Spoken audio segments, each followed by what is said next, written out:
Hello students. आज के इस लेक्चर में हम लोग फंक्शन से जुड़ी कुछ बेसिक बातों के बारे में सीखेंगे। और फंक्शन चैप्टर की अगर हम लोग बात करें तो कैलकुलस में अगर डिफरेंशियल कैलकुलस है तो उसमें फंक्शन सबसे पहले हम लोगों को पढ़ना चाहिए। फंक्शन पूरे कैलकुलस का बैकबोन होता है, आप ऐसे समझ लीजिए। फंक्शन का जो इम्पोर्टेंस होता है पूरे कैलकुलस में हर जगह आता है। और फंक्शन चैप्टर चाहे जेईई मेंस एडवांस के पॉइंट ऑफ व्यू, एग्ज़ाम के पॉइंट ऑफ व्यू से हम लोग बात करें, या फिर जो स्कूल बोर्ड्स के एग्ज़ाम होते हैं क्लास 11-12 के, इसमें भी फंक्शन से रिलेटेड काफ़ी क्वेश्चन पूछे जाते हैं। आज के इस लेक्चर में हम लोग फंक्शन से जुड़ी कुछ बेसिक बातों के बारे में सीखेंगे। जैसे अगर कोई एक्सप्रेशन फंक्शन रिप्रेजेंट कर रहा है तो उसके लिए क्या बेसिक सी कंडीशंस होनी चाहिए। फंक्शन में कुछ टर्म्स आते हैं जैसे image, pre image, domain, range, codomain. इन सब टर्म्स का मतलब क्या होता है हम लोग इस लेक्चर में वो चीज़ सीखेंगे। सबसे पहले मैं आपको फंक्शन समझाता हूँ कि फंक्शन एक्चुअल में होता क्या है। फंक्शन मैथमेटिक्स में जो फंक्शन होता है वो रियल लाइफ में जैसे कोई मशीन होता है उसी की तरह बिहेव करता है। तो इसको मैं अभी लिखता हूँ जस्ट लाइक अ मशीन। अब ये मशीन क्या होता है? मशीन आप ऐसे समझ लो कि हम लोगों के अराउंड जैसे इलेक्ट्रिक फैन हो गया, इलेक्ट्रिक बल्ब हो गया, मिक्सर हो गया, ये इस तरह की बहुत सारी मशीनें होती हैं। जैसे स्मार्टफोन जो हम लोगों को होता है, ये सब की सब जितना मैं अभी बताया हूँ सब मशीनें होती हैं। इनका काम क्या है? जैसे इनमें कोई इनपुट जब हम लोग रखते हैं तो ये कोई ना कोई आउटपुट हम लोगों को देती हैं। जैसे एग्जांपल मान लेते हैं अपने स्मार्टफोन से मुझे किसी को फ़ोन करना है तो मैं कॉन्टैक्ट लिस्ट में जाऊँगा, कॉन्टैक्ट के लिए स्क्रीन टच करूँगा, मैंने इनपुट दिया तो उधर से कोई आउटपुट हमको दिखेगा, कॉन्टैक्ट वाला एप्लीकेशन खुल जाएगा। अब जिस किसी को भी फ़ोन करना हो उसके नेम पे कॉल वाले बटन पे क्लिक करेंगे तो आउटपुट हमको क्या मिलेगा, उनके पास कॉल पहुंच जाएगा। तो ऐसी मशीन को समझने के लिए मैं दो डिफरेंट तरीके का एग्जांपल आपको समझाता हूं। जैसे मान लेते हैं हमारे पास एक मशीन है और उसका मैकेनिज्म क्या है कि इंडिया के जितने स्टेट हैं अगर उसके सामने आप उस स्टेट का नाम लेते हो तो वो उसका कैपिटल बता देती है कि उसका कैपिटल क्या होगा। जैसे उत्तर प्रदेश अगर आप बोलोगे तो बोलेगी उत्तर प्रदेश का कैपिटल जो है लखनऊ है। ठीक है, तो इसका मैं एक एग्जांपल आपको समझाऊं। मान लेते हैं हमारे पास एक मशीन है ए। अब ये है मशीन ए, ठीक है। अब इस मशीन में यहाँ से हम लोग इसमें इनपुट रखेंगे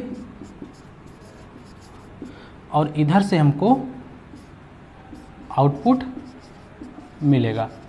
ठीक है, तो अब इसमें इनपुट, ये मशीन का मैंने आपको बताया कि मशीन किस चीज़ के लिए बनाई गई है कि इंडियन स्टेट्स जितने होते हैं उनका नाम आप जब इसके सामने बोलोगे तो ये उसका कैपिटल बता देगा। अब आप यहीं पर एक लॉजिक समझिए कि ये मशीन एक्चुअल में किन चीज़ों पे काम करेगी। केवल इंडियन स्टेट्स जो होंगे वही इसके इनपुट बनेंगे, बाकी कोई पर्टिकुलर डिस्ट्रिक्ट या वर्ल्ड का कोई कंट्री का नेम आप बोलोगे तो उस पर ये काम नहीं करेगा। तो एक चीज़ आपको अच्छे समझ लेना कि जितनी भी मशीनें होती हैं उनके लिए इनपुट डिफाइन होता है और यही इनपुट आगे चल करके मैथमेटिक्स के फंक्शन के लिए डोमेन का काम करता है। तो अभी जैसे मान लेता हूँ मैं इसका एक चार्ट बनाऊँ। ये मैंने एक सर्किल यहाँ पर बनाया, ये सेट का एक रिप्रेजेंटेशन होता है। ठीक है, यहाँ पर मैं इंडियन स्टेट्स का नाम लिखूँगा कुछ, और ये मशीन जो है उनका आउटपुट हमको, मशीन ए जो है उसका आउटपुट हमको इसमें देगी। मान लेता हूँ सबसे पहले मैंने इसके सामने बोला उत्तर प्रदेश, तो यहाँ से आउटपुट हमको क्या मिलेगा, लखनऊ। फिर मान लेता हूँ मैंने बोला मध्य प्रदेश, तो आउटपुट हमको क्या मिलेगा, भोपाल। ठीक है, फिर एक और कंट्री एक और स्टेट ले लेते हैं, मान लेते हैं हमने बोला बिहार, तो आउटपुट हमको क्या मिलेगा, पटना। तो आप ज़रा सोचिए ये मशीन किसके लिए बनी, इंडियन स्टेट्स के लिए। तो क्या आप ऐसा कोई स्टेट का नाम बता सकते हैं जिसका कोई कैपिटल ना हो? तो ऐसा मेरे ख्याल से तो पॉसिबल नहीं है, क्योंकि जितने भी स्टेट हैं सबका कोई ना कोई कैपिटल है। अब इसका मतलब यह हुआ कि इसके इनपुट में जो ये इंडियन स्टेट्स आ रहे हैं, अगर वो हम सभी एलिमेंट्स को यहाँ लिख डालें तो सबका कोई ना कोई आउटपुट हमको मिल जाएगा। यही मैथ्स में जो फंक्शन होते हैं उनका भी यही काम होता है कि अगर कोई फंक्शन एफएक्स कोई एक्सप्रेशन है जो फंक्शन रिप्रेजेंट कर रहा है तो उसमें जितने भी इनपुट आएंगे, ठीक है, उसके डोमेन में जितने भी इनपुट होंगे सबके लिए कोई ना कोई आउटपुट हमको मिलेगा। ठीक है, अब जैसे यहाँ पर एक केस आप समझिए, किसी सेम मशीन के लिए मैंने यहाँ पर बोल दिया कोई एक पर्टिकुलर, मान लेता हूँ मैंने यहाँ पर लखनऊ बोल दिया। ठीक है, तो डेफिनेटली अगर ये मशीन कोई आउटपुट नहीं दे रही है, मान लेते हैं कन्फ्यूजन है कि लखनऊ स्टेट है कि डिस्ट्रिक्ट है, क्या है, कन्फ्यूजन है, ठीक है इस बात में। तो अगर एक इनपुट पर हमारी इस मशीन ने आउटपुट नहीं दिया तो दो तरह का सिचुएशन पॉसिबल होगा, या तो इनपुट गलत होगा या फिर ये मशीन जो है फंक्शन करना बंद कर दी होगी, मतलब ये ख़राब हो गई होगी। तो उस केस में हम लोग चेक करेंगे अपने इनपुट को। हमने क्या बोला था, ये मशीन इंडियन स्टेट्स का कैपिटल बता रही है, तो ये आपने तो स्टेट का नाम इसमें रखा ही नहीं। जब आपने इनपुट ही गलत दिया है तो डेफिनेटली आपको आउटपुट नहीं मिलेगा, या जो मिलेगा वो नॉट यूजफुल होगा, गलत होगा, ठीक है। तो एक चीज़ आपको ध्यान रखना है कि जैसे सभी मशीनों का इनपुट डिफाइन होता है, वैसे जितने भी मैथ्स में हम लोग फंक्शन पढ़ेंगे सबका इनपुट डिफाइन होगा, अपना अलग अलग कैटेगरी का इनपुट आएगा, ठीक है। अब जैसे आप ये एक मान लेते हैं, अगर एक मिक्सर होता, ठीक है, तो मिक्सर में हम लोग क्या करते हैं, जो तरह तरह की चीज़ें, अनाज होते हैं, उनको ग्राइंड करने के लिए हम यूज करते हैं, उसमें ईंट पत्थर ये डालेंगे तो मशीन काम करना बंद कर देगी। क्यों? क्योंकि वो इसके इनपुट वाले रेंज में नहीं आएगा, इनपुट नहीं होता वो ईंट पत्थर।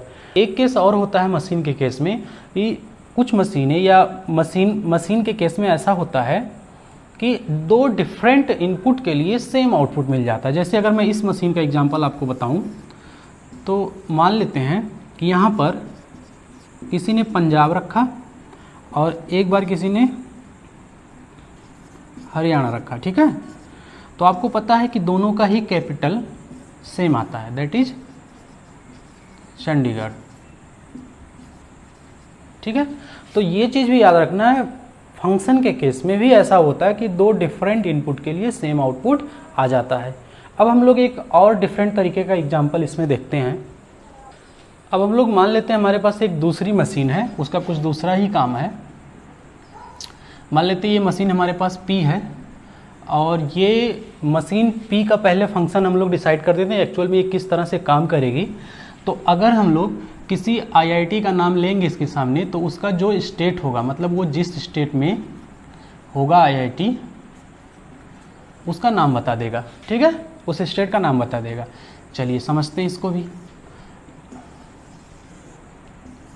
ये हमारा मशीन P है, जो कॉलेज का नाम बोलेंगे IIT, मतलब जो चीज़ जैसे किसी पर्टिकुलर IIT का नाम लेंगे तो वो किस स्टेट में वो बता देगा। एग्जांपल हम लोग लेते हैं, जैसे किसी ने बोला IIT कानपुर, ठीक है, तो बोलेगा कि ये तो उत्तर प्रदेश में है, ठीक है। फिर कोई बोलेगा IIT मुंबई, तो ये फिर बोलेगा ये तो महाराष्ट्र में है। फिर कोई बोलेगा कि IIT पटना, ठीक है, तो ये कहाँ है, बिहार में। अब ऐसे नहीं बोलेंगे IIT पटना पटना में नहीं है, मैं ये मशीन का नाम पहले से बता दिया हूँ ये किस तरह से फंक्शन कर रहा है कि जिस भी IIT का नाम आप लोगे वो किस स्टेट में है वो आपको बताएगा, ठीक है। मान लो किसी की जानकारी नहीं है कि IIT कानपुर का नाम सुना, उसको स्टेट नहीं पता है, तो इस तरह की मशीन उसका हेल्प कर देगी। अच्छा, इसमें एक और देख लेते हैं हम लोग, IIT BHU ले लेते हैं, ठीक है। तो आपको पता है IIT BHU तो उत्तर प्रदेश में ही है। तो मैंने आपको ये पहले वाले केस में भी समझाया था, पंजाब और हरियाणा का एग्जाम्पल लेके चंडीगढ़ सेम आउटपुट आया था। तो ऐसा केस भी हो सकता है कि जैसे कोई भी IIT का अगर आप नाम लेते हो तो डेफिनेटली वो किसी ना किसी स्टेट में लोकेटेड होगी, तो डेफिनेटली हम लोगों को आउटपुट तो मिलने वाला है ही। और दूसरी बात, ऐसा भी हो सकता है हम लोगों के पास कि दो डिफरेंट इनपुट का सेम आउटपुट मिल जाए, मतलब IIT कानपुर IIT BHU दोनों उत्तर प्रदेश में लोकेटेड हैं, तो ये चीज़ भी हो सकता है। अब यही चीज़ जो है, मैंने ये जो आपको एक डायग्राम बना करके ये चीज़ समझाया, अब ये हम लोग जो है मैथ्स में फंक्शन के केस में अप्लाई करते हैं। ये मैंने आपको मशीन का एग्जांपल अभी समझाया। अब जो है मशीन से हम चीज़ों को फंक्शन से कैसे रिलेट करेंगे वो चीज़ समझते हैं। ये हमने यहाँ एक एग्जांपल लिया है, हमारे पास ये कोई मशीन मीन्स कोई एक्सप्रेशन है जो होल नंबर के सेट से, मतलब जहाँ इनपुट्स जहाँ से कलेक्ट करना है वो होल नंबर है और आउटपुट जो हमको मिलना चाहिए वो नेचुरल नंबर में है। ये इसको वेरीफाई करना है, वेरीफाई फॉर फंक्शन, मतलब ये फंक्शन बोले या फिर मशीन, ठीक है। अभी शुरुआत में मशीन का एग्जांपल लेके चल रहे थे हम लोग, तो ये एज अ मशीन वर्क करेगा कि नहीं करेगा।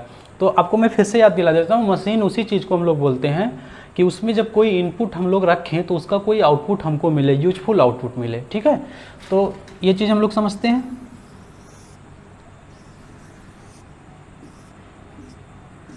ये मान लेते हैं हमारा fx हो गया, ये होल नंबर का सेट यहाँ पूरे आएंगे और यहाँ नेचुरल नंबर। अच्छा, यहाँ एक चीज़ और बताना पड़ेगा कि मशीन के अंदर का फंक्शन क्या है एक्चुअल में।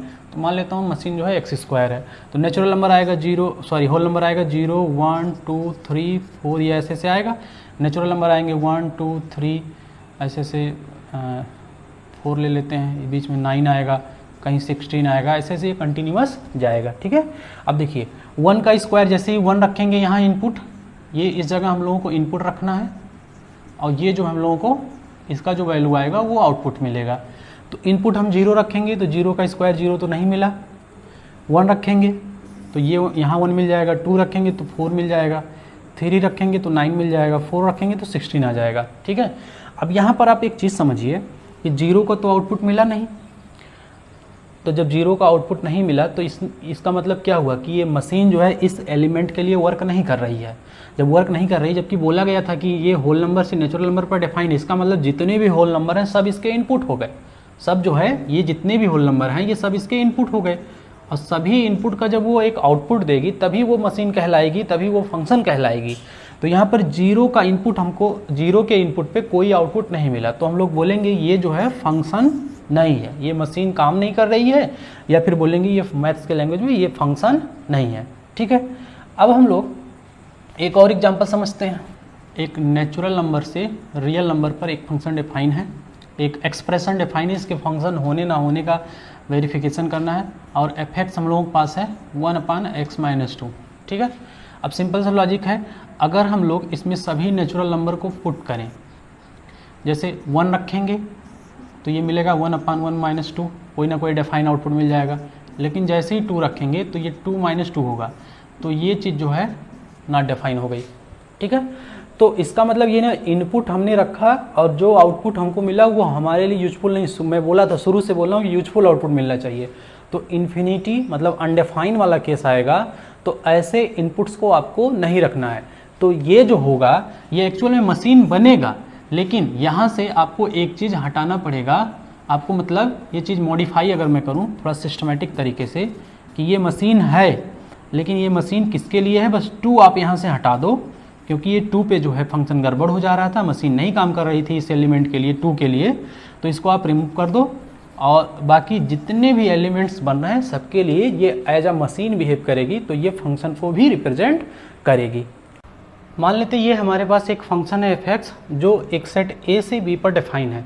तो जब कोई फंक्शन रहेगा किसी एक पर्टिकुलर सेट से दूसरे सेट पर डिफाइन होगा, तो कुछ चीज़ों को आपको समझ लेना, ये तुरंत उसके इनपुट्स आपको यहाँ से मिलेगा, और इनपुट जितने भी आपको यहाँ मिलेंगे यही इनपुट आगे चल करके इस मशीन के लिए क्या बनेंगे, डोमेन का काम करेंगे, मतलब इस फंक्शन के लिए।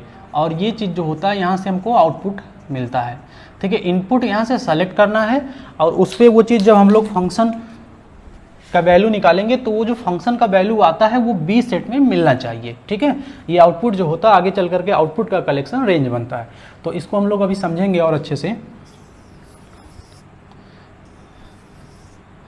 ये मैं मान लेता हूँ हमारा सेट A है और ये सेट B है, यहाँ से एक फंक्शन f(x) डिफाइन हो रहा है। ठीक, अब मान लेते हैं हमने जब फंक्शन में A इनपुट डाला तो आउटपुट हमको 1 मिला।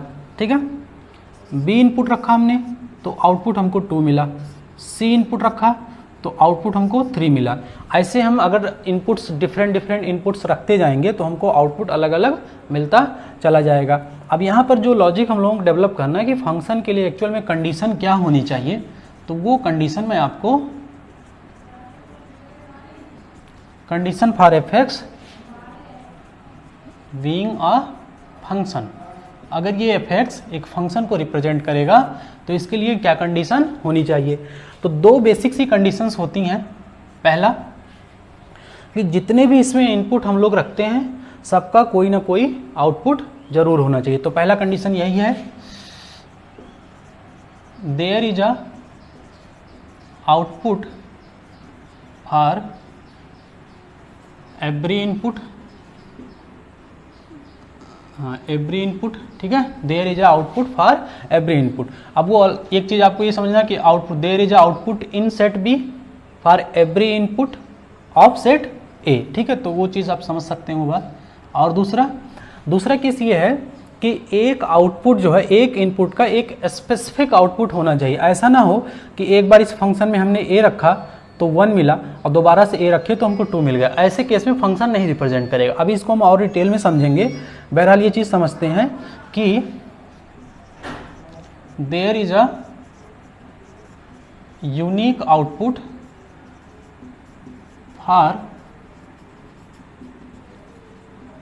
एवरी इनपुट, मतलब यूनिक मैंने क्यों बोला यहाँ पर, यूनिक मतलब इकलौता, मतलब जो इनपुट हम रख रहे हैं यहाँ पर उसका इकलौता आउटपुट होना चाहिए। ऐसा ना हो कि एक एलिमेंट के लिए दो आउटपुट मिल जाए, उस केस में फंक्शन नहीं बनेगा। ठीक है, तो ये कोई भी अगर एफएक्स है, अगर वो फंक्शन हो रहा है तो इन दोनों ही कंडीशंस को वो डेफिनेटली फॉलो करेगा। इनपुट आपको हमेशा सेट ए से लेना है, वो आउटपुट उस इनपुट पे जो आउटपुट आपको मिलेगा वो आपको सेट बी में मिलना चाहिए, वो लेना नहीं है, बी में सेलेक्ट नहीं करना, बी में रहता है ऑलरेडी, वहाँ से उसको सेलेक्ट करना है। ठीक है, तो अब हम लोग क्या करते हैं, यहाँ से कुछ चीज़ों को और समझते हैं।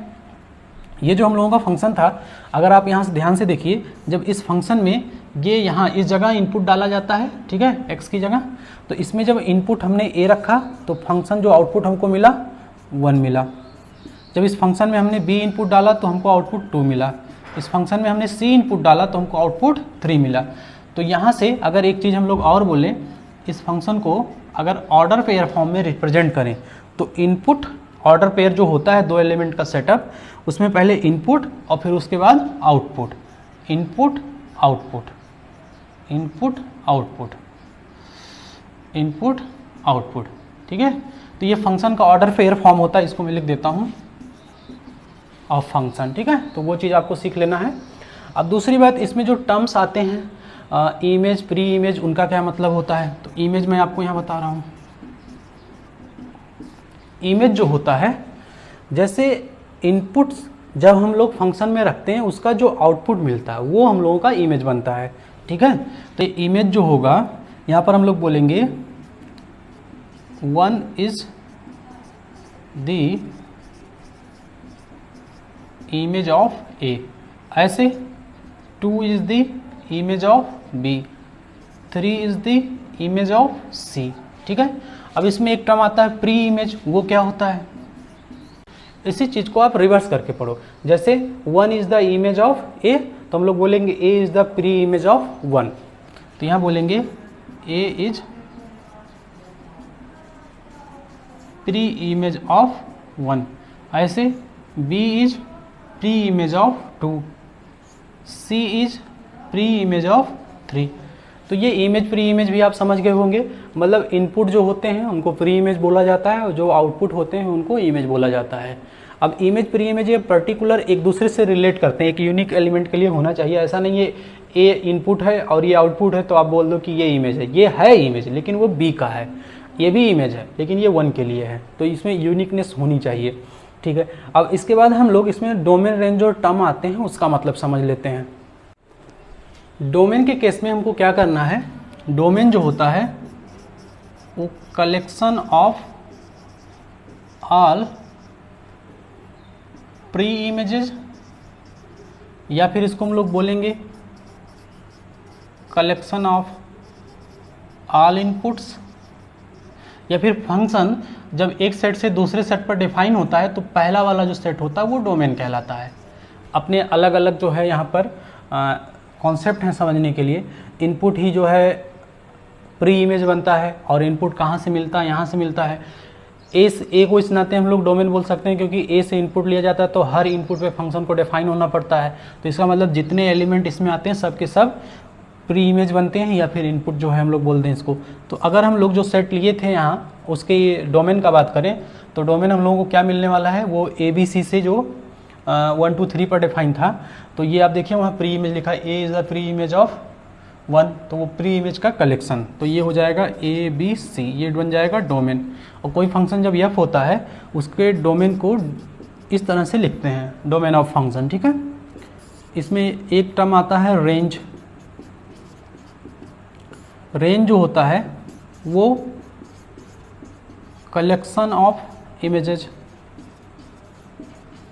या फिर इसको हम लोग बोल सकते हैं कलेक्शन ऑफ आउटपुट्स। तो यहाँ से जो रेंज ऑफ फंक्शन आएगा आप देख लीजिए, ये आपके इमेज हैं, 1 is the image of 1 is the image of, मतलब 1 इमेज है, 2 है, 3 है, और यही जो आउटपुट बन रहा था। और यहाँ पर कोडोमेन की बात करें तो ये होता है कोडोमेन, मतलब कि जो सेट B होता है उसमें जितने एलिमेंट आते हैं उसमें कुछ एलिमेंट ऐसे होते हैं जो सेट ए के किसी एलिमेंट से रिलेट नहीं करते हैं वो भी डोमेन को डोमेन में आ जाते हैं, और ऐसे एलिमेंट जो सेट ए के किसी एलिमेंट से रिलेट करते हैं, जैसे मैंने यहाँ एग्जांपल बताया था, तो वहाँ पर 1 2 3 ABC से रिलेट कर रहे थे, तो जो रिलेट करने वाले एलिमेंट होते हैं वो इमेज बन जाते हैं। इसमें हम लोग और कुछ एग्जाम्पल ले लेते हैं। अब यहाँ पर हम लोग कुछ इंपॉर्टेंट पॉइंट्स बोलें या एग्जाम्पल बोलें, उस चीज़ का बात कर लेते हैं। जैसे मान लेते हैं हम लोगों के पास एक एक्सप्रेशन है f(x) और ये सेट A से सेट B पर डिफाइन है। ध्यान है, अभी मैं इसको एक्सप्रेशन बोल रहा हूँ f(x) को, ठीक है, फंक्शन नहीं बोलना।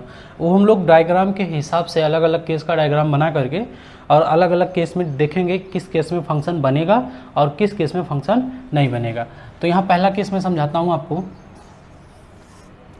मान लेते हैं आपके पास एक ऐसा जो है सेटअप बन के आ रहा है जिसमें आपने इनपुट रखा ABC और A के केस में 1 मिला, B के केस में 2 मिला और C के केस में 3 मिला। तो इस केस में ये फंक्शन रिप्रेजेंट करेगा और इस फंक्शन का जो डोमेन आएगा, अगर ये फंक्शन है तो इसका डोमेन भी हो जाएगा और इसका जो रेंज आएगा वो 1 2 3 बनेगा और इसका जो को डोमेन आएगा वो क्या हो जाएगा, यही 1 2 3 सेट बी में जितने एलिमेंट आएंगे सब के सब हो जाएंगे। तो ज़रा इसका मतलब आप समझिए कि हर इनपुट जो है आगे चल करके हर इनपुट का एक आउटपुट मिल रहा है और सेट ए में कोई भी एलिमेंट छूटा हुआ नहीं है, ठीक है, और ना ही सेट बी में कोई एलिमेंट छूटा हुआ है। अभी इसी तरह चल करके आगे के इसी तरह के जो डायग्राम होते हैं ऑन-टू फंक्शन बनते हैं वो हम लोग आगे सीखेंगे। एक सेकेंड एग्जाम्पल लेते हैं हम लोग, सेकेंड केस। तो इस केस में f(x) जो है ये क्या करेगा, फंक्शन को रिप्रेजेंट करेगा। सेकेंड केस हम लोग लेते हैं, मान लेते हैं ये f(x) जो है सेट A से सेट B पर जो डिफाइन हो रहा था, A B C D 1 2 3, ठीक है, ये B पे 2 आउटपुट दिया, C पे 3 दिया। अब यहाँ पर ध्यान रहे कि D पर कोई आउटपुट नहीं है। तो अगर ऐसा कोई केस आता है कि कोई डोमेन में उसके है लेकिन उस पर आउटपुट नहीं मिला तो वो फंक्शन नहीं बनेगा, और जब फंक्शन नहीं बनेगा तो उस केस में जो है लिख देता हूँ पहले इसको, नॉट अ फंक्शन। अब इसका रीजन में दे देता हूँ, रीजन ये है there is no image of D। Input तो हमने D रखा है लेकिन उसका कोई इमेज ही नहीं बना, तो इस केस में जो f(x) होगा वो फंक्शन नहीं होगा। तो फंक्शन नहीं होगा तो फिर क्या होगा, ये फंक्शन नहीं होता तो उस केस में रिलेशन बन जाते हैं। तो वो जस्ट इसके पिछले का चैप्टर है, बाकी हम लोग फंक्शन में जो है ये डिटेल पूरा देखेंगे, फंक्शन कौन कौन सा केस फंक्शन रिप्रेजेंट करता है, कौन कौन सा नहीं करता है। अब और आगे चलते हैं हम लोग। ये हो गया f(x) set A set B, A B C 1 2 3 4। जरा बात समझिए, यहाँ पर जो भी जितने भी इनपुट थे सबका एक एक आउटपुट मिल रहा है। सेट B में एक एलिमेंट लेफ्ट हो गया है, यहाँ सेट A में हुआ था, अब की बार यहाँ B में हुआ। तो अगर B में है तो it may be possible that कि B में कोई एलिमेंट छूट जाए, तो उस केस में ये फंक्शन बनेगा। और फंक्शन जब इस केस में ये बनेगा तो इसके अगर हम लोग डोमेन रेंज का बात करें, इस वाले केस का यहीं पर बगल में ही लिख देते हैं इसके। तो इस केस में जो इसका डोमेन बनेगा, डोमेन, ठीक है, वो A B C ये एलिमेंट्स इसके डोमेन में आ जाएंगे। और अगर हम लोग रेंज का बात करें तो 1 2 3, ध्यान रहे रेंज के केस में मैंने समझाया था कलेक्शन ऑफ इमेजेस। यहाँ ये 4 इमेज नहीं है, इमेज उसको बोलेंगे जो सेट A के किसी एलिमेंट से रिलेट कर रहा हो, ये किसी से नहीं रिलेट कर रहा है तो ये इमेज नहीं बनेगा। और इसके अगर को डोमेन का बात करें तो मैंने आपको बोला था कि जो सेट B होता है वो पूरा को डोमेन बन जाता है। तो यहाँ पर को डोमेन में 1 2 3 4 ये पूरे एलिमेंट आ जाएंगे। फोर्थ केस इसका डिस्कस कर लेते हैं। ये फोर्थ केस में A B C मान लेते हैं, हमारे पास 3 एलिमेंट हैं, 1 2 3, ठीक है। अब यहाँ पर हम क्या करते हैं कि A और B को सेम एलिमेंट से रिलेट कर देते हैं और इसको इधर रहने देते हैं। तो ये अगर छूटा है तो कोई टेंशन नहीं, इसमें मैंने एग्जांपल दिया था कि सेट बी में कोई भी एलिमेंट्स छूट सकते हैं, बशर्ते सेट ए में ना छूटे। तो सेट ए में कोई भी एलिमेंट छूटा नहीं है, मतलब हर इनपुट का कोई ना कोई आउटपुट मिल रहा है, और दो डिफरेंट इनपुट का एक सेम आउटपुट मिल सकता है। ये मैंने एग्जाम्पल में, मशीन वाले एग्जाम्पल में आपको समझाया था कि IIT कानपुर और IIT BHU दोनों ही उत्तर प्रदेश में लोकेटेड हैं। तो यहाँ पर ये फंक्शन का काम करेगा। और अगर इस फंक्शन के डोमेन का हम लोग बात करें तो ABC इसका डोमेन हो जाएगा, और रेंज का हम लोग बात करें तो 1 और 3 केवल आएगा रेंज में। और इसके कोडोमेन का अगर हम लोग बात करें तो कोडोमेन सेट बी के जितने एलिमेंट होते हैं सब के सब कोडोमेन में आ जाते हैं। ठीक है, एक फिफ्थ केस यहाँ पर डिस्कस कर लेते हैं हम लोग।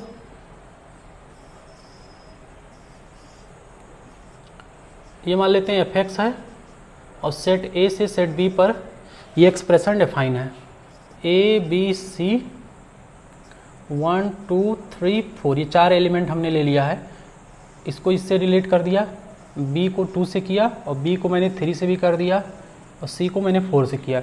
अब अगर आप यहाँ ध्यान से देखिए तो हर इनपुट तो डिफाइन हो रहा है, हर इनपुट का कोई ना कोई आउटपुट मिल रहा है, लेकिन यहाँ पर ये फंक्शन नहीं बनेगा, नॉट अ फंक्शन। और इसका रीजन क्या रखना, रीजन मतलब क्या होगा कि मैंने आपको बोला था कि जो इनपुट होता है उसका यूनिक आउटपुट होना चाहिए। यूनिक मतलब उसका इकलौता आउटपुट होना चाहिए, एक इनपुट एक ही आउटपुट दे। और अगर आप बी को ध्यान से देखिए तो बी जो है दो तरह के एलिमेंट, दो डिफरेंट आउटपुट मतलब दे रहा है, दो अलग तरह के एलिमेंट से रिलेट कर रहा है। तो इस नाते होगा क्या कि बी इसी एलिमेंट के नाते ये फंक्शन जो है मतलब एफएक्स ये फंक्शन को रिप्रेजेंट नहीं करेगा। इसका रीजन हम लोग ऐसे भी दे सकते हैं, it is not possible in any function that there is two different image for a input, मतलब एक इनपुट के लिए दो डिफरेंट इमेज पॉसिबल नहीं है। लेकिन हाँ ऐसा हो सकता है कि एक इमेज के लिए दो डिफरेंट प्री इमेज, अब इधर से जब इधर चलेंगे तो ये इमेज बनेगा, ये प्री इमेज बनेगा, तो एक इमेज के लिए दो डिफरेंट प्री इमेज पॉसिबल हो सकते हैं। तो ये मैंने टोटल आपको 5 केस समझाया डिफरेंट। इसमें मैंने फंक्शन के जितने भी पॉसिबल केस होते हैं मैंने आपको समझा दिया किस किस तरीके का हो सकता है।